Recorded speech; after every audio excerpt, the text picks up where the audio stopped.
Les doy la bienvenida a una nueva emisión de No se metan con Boca. En este caso vamos a ocuparnos de un tema que es actualidad en la institución durante los 365 días del año. El mercado de pases. Una cuestión que suele generar controversias, sobre todo en los últimos años. La secuencia es más o menos así. Se menciona una docena o más de posibles refuerzos. Por algunos hay negociaciones, por otros ni siquiera se habla, y se termina cerrando con 2 o 3. Entonces la conclusión es inequívoca. El fracaso de Boca en esta pretemporada. Los que le dijeron no al Consejo de Fútbol o antes la Secretaría Técnica o más atrás Alegre, Armando y así sucesivamente. No es tan así. Tuvimos un ejemplo muy contundente en ocasión de la elección del actual entrenador, Jorge Almirón. ¿Recuerdan una pantalla en un canal en la que había, creo que 22, 23, 25 candidatos, entre los cuales no estaba Almirón, que fue el que terminó asumiendo? La historia del mercado de pases es importante, sobre todo en vísperas de una competición tan relevante como es la Copa Libertadores, que ofrece además, esto fue un cambio que se produjo en el año 2017, en una situación muy especial que ocurrió con un equipo, que se habilitaron 5 o 6 cupos. Existe la posibilidad de hacer 5 cambios en la nómina presentada originalmente. Y Boca los necesita o tiene la intención de llevarlos a cabo, entre otras cosas porque ha perdido algunos jugadores por distintas circunstancias, lesiones, temas contractuales, judiciales. Y lo fundamental es buscar algunos futbolistas que estén con ritmo de competencia, que puedan jugar dentro de 3 semanas si el técnico así lo requiere. ¿Qué nos dice la historia de Boca? Acá la propuesta es repasar cómo se reforzó Boca, qué mercados de pases hizo antes de cada una de las 6 Copas Libertadores que ganó. Nos va a llevar un tiempo, les pido algo de paciencia para enumerar las situaciones que se dieron antes de esas 6 conquistas. Vamos a llegar a una conclusión que me apresuro a darla, sobre todo por si alguno ya se quiere piantar, y es que en todos los casos previos a la consagración, Boca tocó muy poco el plantel. ¿Por qué? Básicamente porque se trataba de planteles campeones. Y hasta 2007 y quizá un poquito más, había un respeto profundo por el plantel campeón. Esto dejó de ocurrir lamentablemente en los últimos tiempos. Ya algo hemos mencionado. A Boca le ha costado mantener la base de los planteles campeones. Hay un aspecto económico que es insoslayable.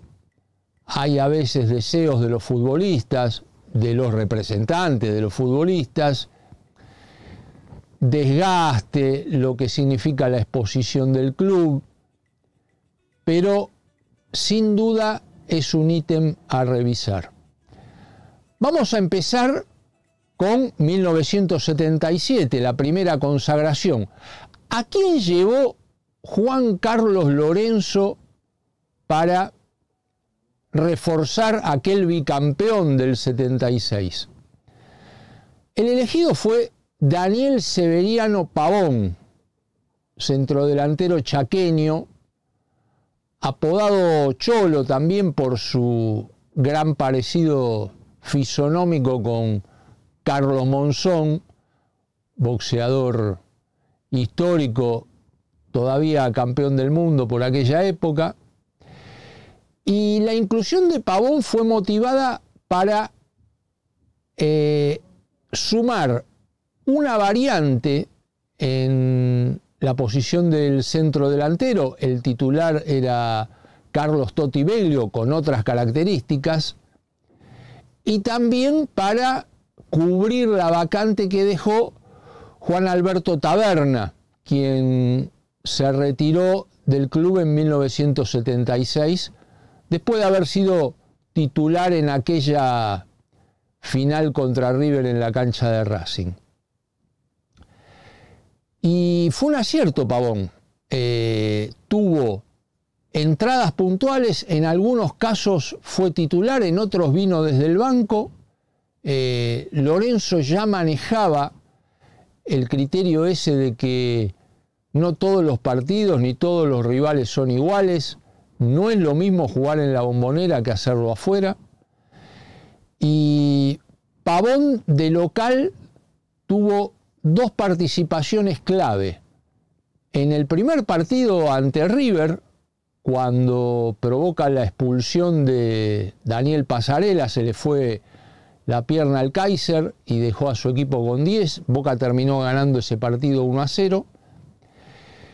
Y un gol decisivo ya en la etapa de semifinales, como se denominaba entonces. No eran llaves de eliminación directa como ahora, sino dos grupos a los que iban únicamente los ganadores de cada zona. Boca enfrentó a Libertad de Paraguay, un partido muy cerrado, muy difícil, y faltando alrededor de unos 10 minutos, Pavón de cabeza, era fuerte en el juego aéreo, le dio la victoria al equipo Geneise. Manteniendo este criterio exitoso de sumarle poca gente a un plantel campeón, Boca fue el dueño de América en 1977. Para el año siguiente también fueron escasos los movimientos. Y uno de ellos, probablemente el más significativo, fue el del tucumano Carlos Salinas. Aquí lo vemos, ya imagen en color conseguida por la producción, la entrañable camiseta de Piqué. El tucumano era un volante ofensivo que podía desempeñarse como delantero, no tenía una posición fija, era un jugador que podía aparecer por cualquier sector del campo y terminó siendo fundamental en el aspecto ofensivo. Convirtió 3 goles en los 6 partidos que disputó aquel Boca bicampeón. Recordemos, el que ganaba la Copa al año siguiente tenía el derecho de ingresar directamente a la etapa decisiva. Así fue la seguidilla de Estudiantes, luego la de Independiente, y Boca también supo sacarle jugo a esa posibilidad que ofrecía el reglamento, llegando a 3 finales consecutivas. Salinas también fue una variante que se sumó. Lorenzo también pensaba en aumentar la cantidad de recursos en su plantel porque apostaba a quedarse con el torneo local. Estuvo muy cerca de lograrlo, lo que hubiera sido un hecho inédito. En un metropolitano larguísimo terminó resignando la primera posición y fue Quilmes el campeón, su único título en la máxima categoría. Pero el tucumano le dio una mano grande, de hecho jugó los 6 encuentros, y el otro que también se sumó fue Miguel Ángel Bordón para compensar la salida de Alberto César Tarantini, que tuvo un conflicto con el presidente Armando y dejó de pertenecer al club. Bordón podía jugar de 6 y de 3, y en esa posición lateral izquierdo se mandó un fabuloso doblete contra Atlético Mineiro en Brasil, con 2 tiros libres que eran su especialidad. Saltamos del 78 al 2000. Boca estuvo 22 años sin salir campeón de América. La idea es que la racha sea menor en esta ocasión. Y el fichaje estelar para esa copa, la primera con Carlos Bianchi, fue otro delantero, Marcelo Delgado. El Chelo llegó desde México, recordemos, había iniciado en Rosario Central, tuvo un muy buen paso por Racing y vino a agregarle valor a un ataque en el que estaban Guillermo Barros Esqueloto y Martín Palermo como fijos. De hecho fue el mellizo quien empezó jugando, y en la rotación entre los 2 torneos, aquella copa tenía un calendario mucho más comprimido, de un semestre apenas. Bianchi lo utilizó en 8 oportunidades de los 14 encuentros que disputó, convirtió un solo gol, creo que todos lo tienen presente en la memoria. Me da la sensación de que la imagen pertenece a ese festejo en la Bombonera cuando conectó aquel centro largo de su amigo Juan Román Riquelme y puso en ventaja a Boca 1-0 en la vuelta de cuartos de final contra River, que terminaría ganando el local por 3-0 y avanzando a las semifinales. Apenas este refuerzo de categoría, de mucha calidad, porque el plantel campeón ya estaba. Era el mismo prácticamente de 1998 y 1999, con la única baja de Diego Caña, que se había ido al Villarreal de España, y la lesión inoportuna a principios del 2000 de Chicho Serna, que fue solucionada de manera espectacular por Sebastián Bataglia. Al año siguiente, 2001, con el plantel campeón de la Copa Libertadores, algunas bajas también, como por ejemplo Martín Palermo, que va a hacer su experiencia europea. Bianchi trae a un volante ofensivo que tuvo un 2001 muy bueno, probablemente el mejor año de su carrera, Walter Gaitán. Acá lo vemos festejando junto al Chipi Barijo, hoy integrante del staff de Boca Predio. El empate agónico en el Monumental ante River, 1-1.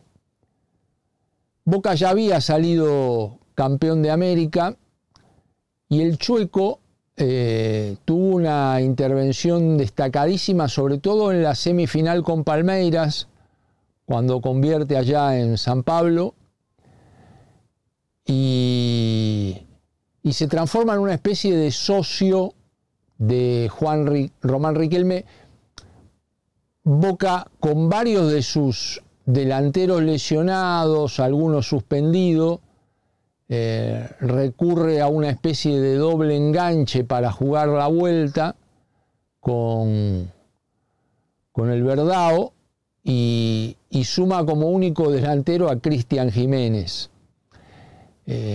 Así todo pasó de ronda con esta participación importante de Gaitán y la columna vertebral que venía de 98, 99 y 2000. Ya se había ido también el Vasquito Arruabarrena, apareció que ya estaba alternando Aníbal Matellán y lo hizo muy bien. Para el 2003, con el regreso de Bianchi, el entrenador decide que también vuelvan algunos jugadores que habían sido cedidos. Y siempre con el foco, vean ustedes, en mitad de cancha hacia adelante, ¿no? Donde se necesita más de jugadores desequilibrantes, porque atrás se puede armar una estructura sólida con trabajo, con tiempo, con permanencia, como venía ocurriendo, para agregarle más condimento a la delantera. Trae de regreso al chango Alfredo Moreno, querido santiagueño que lamentablemente se nos fue muy temprano. Y aquí lo vemos con la casaca del 2000, cuando tuvo una aparición explosiva con aquellos 5 goles al Blooming en la Libertadores también, más varios partidos en los que fue figura del torneo local.